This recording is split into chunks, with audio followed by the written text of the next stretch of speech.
Khyber Pakhtunkhwa education department के jobs delay क्यों हो रहे हैं? एडवर्टाइजमेंट कब आएगा? आखिर इतनी ताखीर क्यों हो रही है? आप हमें बता दें, एक्सपेक्टेड डेट क्या है, कब आएंगे? ये ऐसे सवालात हैं जो मुझसे रोज कोई ना कोई बंदा पूछता है और ये सवालात मेरी जान ले लेते हैं। अस्सलाम वालेकुम, मैं हूं आपका एडमिन मोहम्मद इमरान और आप देख रहे हैं मेरा यूट्यूब चैनल इमरान उस्ताद। दोस्तों, इन ही सवालात के ऊपर, इन ही टॉपिक्स के ऊपर आज की वीडियो आपके सामने रख रहा हूं। इस वीडियो में हम स्टेप बाय स्टेप ओवरव्यू के ऊपर थोड़ी सी डिस्कशन करेंगे और कुछ फैक्टर्स हैं जो डिले कर रहे हैं एडवर्टाइजमेंट को, तो उसके ऊपर भी बात करेंगे। लेकिन इन तमाम बातों से अहम एक बात है, एक सजेशन है जो इस वीडियो के आखिर में आप सबको मिलेगा और आप सबने उसके ऊपर अमल करना है। तो चलिए देखते हैं कि वो कौन से फैक्टर्स हैं या वो स्टेप बाय स्टेप ओवरव्यू कौन सा है। आप सबको पता होगा, जब एडवर्टाइजमेंट होता है तो एडवर्टाइजमेंट से पहले कुछ ना कुछ प्रोसेस होता है, जिसमें सबसे पहले कलेक्टिंग वैकेंट पोजीशंस डेटा का काम होता है। फिर उसके बाद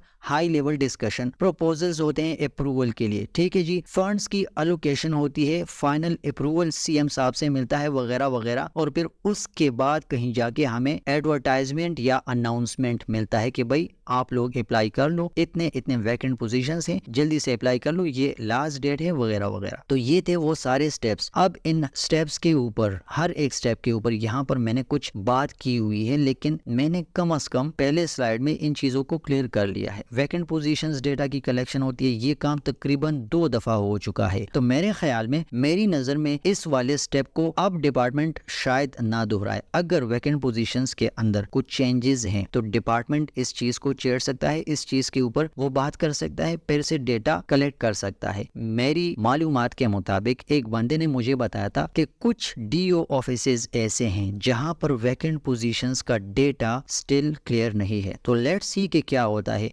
मेरी नजर में तो ऐसा नहीं होगा, बट लेट्स सी कि क्या होता है। फिर इसके ऊपर जो वैकेंट पोजीशंस होती हैं, इसके ऊपर बैठक होती है, बड़े बड़े लोग बैठते हैं, उनमें मिनिस्टर्स लोग होते हैं, ठीक है जी, और की ऑफिशियल्स इसके ऊपर बात करते हैं। की ऑफिशियल्स इस चीज के ऊपर बात करते हैं कि वैकेंट पोजीशंस कौन कौन सी जगहों पर हैं, बाकी उनकी अपनी बातें होती हैं, वो एक प्लान सेट करते हैं। ये काम भी हो चुका है, डिस्कशंस 2 दफा हो चुकी हैं। वो एक प्रपोजल बनाते हैं, फिर वो अप्रूवल के लिए भेजते हैं। जब ये डिस्कशंस हो जाती हैं तो डिपार्टमेंट क्या करता है, प्रपोज करता है वैकेंसीज को, वैकेंट पोजीशंस को फर्दर अप्रूवल के लिए किस किस बनने से। उसमें एक फाइनेंस डिपार्टमेंट है और एक सीएम साहब है, तो इनसे अप्रूवल लिया जाता है एक प्रॉपर प्रपोजल के थ्रू, और ये लोग अप्रूवल दे देंगे क्योंकि डिपार्टमेंट ने भी कहा है, हमारे एजुकेशन मिनिस्टर फैसल तरकई साहब ने भी कहा है, और हमारे सीएम केपी के अली अमीन गंडापुर ने भी इस चीज पर बात की है कि हम जॉब्स को अनाउंस करने वाले हैं, तो अप्रूवल तो मिल जाएगा। अब बात करते हैं फंड्स अलोकेशन की। फंड्स अलोकेशन के स्टेप में कुछ मसले आ सकते हैं, क्योंकि हमारे जो फाइनेंस डिपार्टमेंट्स हैं वो लोग कहते हैं कि फंड्स का इशू है, लेकिन खैर जब बड़े लोगों ने बात की है तो फंड्स की एलोकेशन हो जाएगी और फिर फाइनल अप्रूवल होता है, ठीक है। तो उस पर भी मैंने आपसे बात की। फिर इन सब चीजों के बाद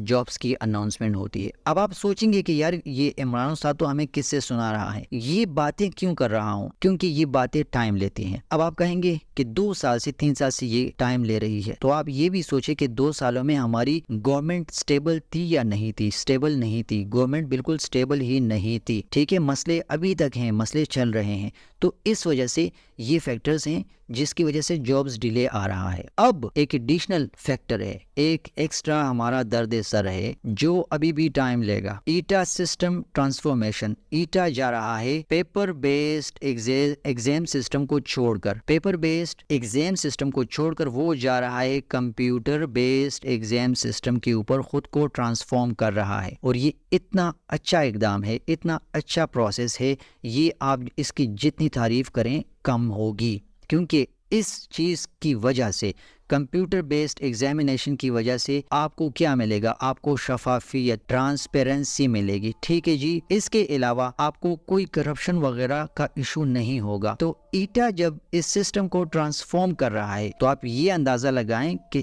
ये खुद कितना टाइम लेगा। अब ईटा जाएगा हर एक यूनिवर्सिटी कॉलेज को और वहाँ उनसे राजीनामा साइन करेगा। राजीनामा किस लिए? MOU साइन करेगा। MOU किस लिए? कि भाई आपके पास हमारे काम की चीजें हैं। यहाँ पर आपकी यूनिवर्सिटी, आपके कॉलेज में कंप्यूटर लैब्स हैं, आपकी यूनिवर्सिटी में कंप्यूटर्स पड़े हैं जो हमारी जरूरत है। हम इनके ऊपर कैंडिडेट्स की टेस्टिंग करना चाहते हैं। मल्टीपल डिपार्टमेंट्स, मल्टीपल जॉब्स के लिए हम टेस्ट लेते हैं। तो आप हमें कंप्यूटर सिस्टम प्रोवाइड कर दो फंक्शनल, जहां पर इलेक्ट्रिसिटी का इशू नहीं हो, जहां पर कंप्यूटर सिस्टम्स का इशू ना हो, वो बिल्कुल फंक्शनल हो। तो आप अंदाजा लगा लो कि इस चीज के ऊपर अब कितना टाइम लेगा। ईटा ने तो अनाउंस कर दिया है कि अब हमारे सिस्टम का ये होगा कि हम कंप्यूटर बेस्ड एग्जाम लेंगे, लेकिन ये फिर भी टाइम लेगा। आप अंदाजा लगा लो कि एजुकेशन डिपार्टमेंट कितना बड़ा डिपार्टमेंट है और कितने ज़्यादा लोग इसके लिए अप्लाई करेंगे। तो इसके लिए हर एक यूनिवर्सिटी से MOU साइन करना होगा। तो ये मेन रीज़न है, ये एक एडिशनल, ये एक एक्स्ट्रा चीज़ है जो कि टाइम लेगा। और आप यकीन करें, फाइनल एक्सपेक्टेशंस के बाद के बारे में आप पूछते हैं, एक्सपेक्टेड डेट के बारे में आप पूछते हैं। मैं आपको बताऊं, तकरीबन 3 to 4 मंथ्स तक आप एडवर्टाइजमेंट नहीं देख सकते। ये मेरा अंदाजा है, बाकी मुझे नहीं पता, शायद मैं गलत हूँ, मैं गलत हो भी सकता हूँ, ठीक है, बट ये मेरी एनालिसिस है। 3-4 मंथ्स तक शायद एडवर्टाइजमेंट ना आए।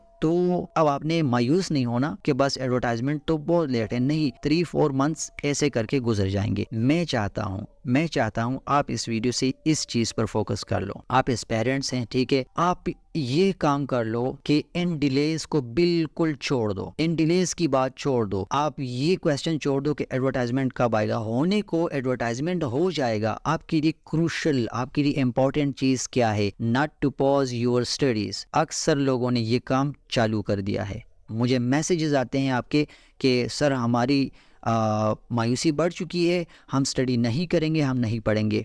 आपने अपने आप को ख़राब करना है। जो लोग ये काम करते हैं, जो लोग पॉज लगा चुके हैं, जो लोग अपनी स्टडीज़ को हॉल्ट कर चुके हैं, जो लोग अपनी स्टडीज़ को छोड़ चुके हैं, मैं इस वीडियो के थ्रू आपको ये मैसेज देना चाहता हूँ। यार आप मायूस हैं, ठीक है, मुझे पता है आप लोग सब के सब मायूस हो, ठीक है, लेकिन आप मुझे बताओ, अगर एडवर्टाइजमेंट मजीद 4 साल ले ले, ठीक है, मजीद 4 साल ले ले, तो आपकी ये मायूसी ख़त्म हो जाएगी। आपका ये क्वेश्चन आपको मजीद मायूस करेगा कि यार ये तो 3 साल गुजर गए, 4 साल गुजर गए, 5 साल गुजर गए, ये आपको पागल कर देगा। तो आप एक काम करें, आप इस सोच से निकल जाए, ये क्वेश्चन छोड़ दे कि कब होगा। क्योंकि कोई बंदा, चाहे यूट्यूबर है, चाहे फेसबुक कंटेंट क्रिएटर है, वो आपको बकवास करेगा अगर वो आपको कहेगा कि 1 महीने के अंदर, 2 हफ्तों के अंदर, 3 हफ्तों के अंदर एडवर्टाइजमेंट होने वाला है, ये करो वो करो। कंटेंट बना रहे हैं सारे लोग, आपके मजे ले रहे हैं। मैं आपको बता दूं, आपको बहुत कम बंदे होंगे जो आपको सलाह देंगे, आपको मशवरा देंगे, सजेशन देंगे कि भाई not to pause your studies, यार अपनी स्टडीज के ऊपर फोकस कर लो। ये इंपॉर्टेंट चीज है। Continue working hard through thick and thin with zest and zeal. अपनी तैयारी शुरू करें अगर किसी ने शुरू नहीं की। बहुत से बंदे ऐसे हैं, मैं खुश हो जाता हूँ, जो मुझे मैसेज करते हैं कि सर आज के लिए कोई नया टॉपिक बता दें, क्या पढ़ूं, यहाँ पर क्या करूं, ये टॉपिक्स हैं, इनको कैसे स्ट्रेटेजिकली स्टडी करूं। जो मुझसे स्ट्रेटेजी का पूछते हैं, मैं खुश हो जाता हूँ कि यार बंदा पढ़ रहा है, ठीक है, कहीं ना कहीं पे तो ये आपके काम आएगा। Not to pause your studies, ये काम अगर आपने किया तो एजुकेशन डिपार्टमेंट के अलावा बहुत से डिपार्टमेंट्स ऐसे हैं जो आपको ये चीज वहां फायदा देगी। मैं सजेशन देना चाहता हूँ, बस यही सजेशन आपको इस वीडियो में देना था।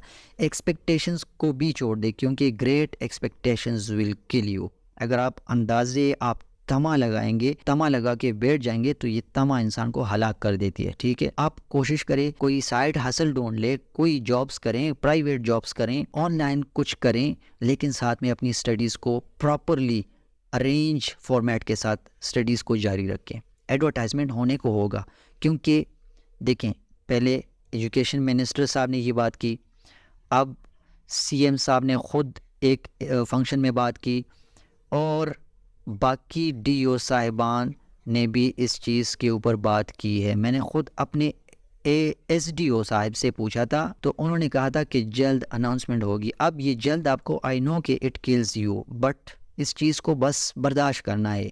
अब पढ़ लो, क्योंकि मैं चाहता हूँ। सुबह मुझे एक बंदे ने मैसेज किया कि एडवर्टाइजमेंट तो नहीं होगा, तो सर मैंने स्टडीज़ छोड़ दी हैं। तो आपने स्टडीज़ छोड़ के कौन सा फ़ायदा हासिल करना है? चले मैं आपको बताता हूँ, कल एडवर्टाइजमेंट है, ठीक है, कल आपको एडवर्टाइजमेंट मिलेगा, लेट्स सपोज, तो क्या आपको फ़ायदा होगा, नुकसान होगा? मैं इसी टॉपिक इसी सजेशन के साथ आपको छोड़ रहा हूँ। आप अपनी स्टडीज़ को कंटिन्यू रखें, आप स्ट्रेटेजिकली पढ़ें, आप एमसीक्यूज़ के ऊपर फोकस करें, आप गवर्नमेंट बुक्स को पढ़ें। बार बार आपको ये बात कर चुका हूँ, गवर्नमेंट बुक्स के ऊपर फोकस करें, आपको फ़ायदा ये चीज़ देगा, आपको ये क्वेश्चंस फ़ायदा नहीं देंगे। कल एडवर्टाइजमेंट है, लेट्स सपोज, क्या कर लेंगे आप, क्या फ़ायदा देगा ये क्वेश्चन आपको? तो छोड़ दे इस क्वेश्चन को। मैं इसी बात के साथ ये वीडियो ख़त्म करता हूँ। बस पढ़ें आप लोग, इंशाल्लाह नेक्स्ट किसी वीडियो में आपसे बात होगी, मुलाकात होगी। माइंड नहीं करना, यही मेरा तरीका है। मैं चाहता हूँ कि आप लोग पढ़ें। अस्सलाम वालेकुम।